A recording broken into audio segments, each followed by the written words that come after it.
কণীৰে বনোৱা খুবেই সোৱাদ লগা ব্যঞ্জন এখন আজি দুপৰীয়াৰ সাজত আছিলে আৰু তাৰ কাৰণে মই 3টা কণী লৈছোঁ আৰু কণীকেইটা মই বইল কৰি ল'লোঁ আৰু অকণমান বগা সৰিয়হ বিলাহী এটা কাটি ল'লোঁ আৰু পিঁয়াজ আদা নহৰু কেঁচা জলকীয়া আৰু এইখিনি মই বেলেগ বেলেগকৈ পেষ্ট বনাই ল'ম। প্ৰথমতে মই আদা নহৰুখিনি পিঁয়াজখিনি এইখিনি পেষ্ট বনাই ল'লোঁ আৰু এইখিনি হোৱাৰ লগে লগে মই সৰিয়হখিনি আৰু বিলাহীখিনিও পেষ্ট কৰি ল'লোঁ আৰু এইফালে গেছত কেৰাহীত তেল দিলোঁ। প্ৰথমতে মই কণীকেইটা ভাজি ল'ম আৰু কণীৰ আঞ্জাখন সদায়নো একে ধৰণে কিমান খাব নহয়নে, আজি সেইকাৰণে অকণমান বেলেগকৈ বনাবলৈ চেষ্টা কৰিলোঁ আৰু মই যে 3টা কণী সিজাই লৈছিলোঁ তাৰে মই 2টা ভাজি ল'ম আৰু এটা মই পিছত দিম আৰু কণীকেইটা ভজা হোৱাৰ লগে লগে একেখিনি তেলতে তেজপাত শুকান জলকীয়া দি পেলাই অকণমান ভাজি এই যে পেষ্ট বনাই থৈছিলোঁ সেই মছলাখিনি দি দিম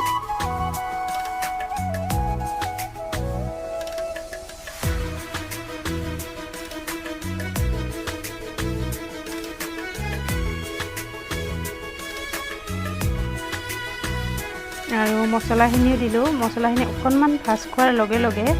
এতিয়া বিলাহী আৰু সৰিয়হখিনিও দিলোঁ আৰু বিলাহীৰ কেঁচা গোন্ধটো নোযোৱালৈকে মই ভাজি থাকিলোঁ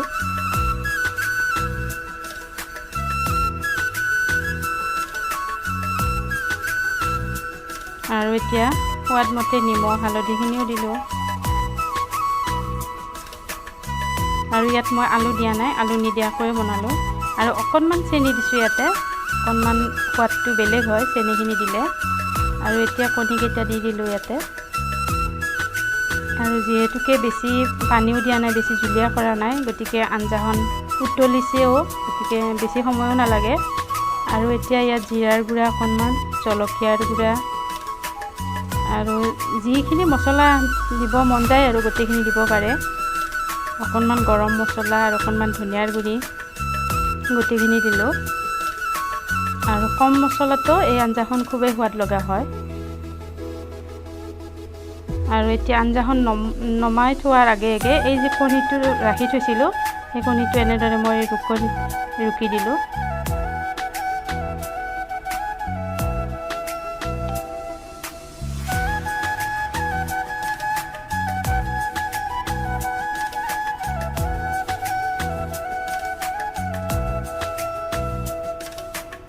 আৰু এতিয়া অকণমান লাৰি আঞ্জাখন নমাবৰে হ'ল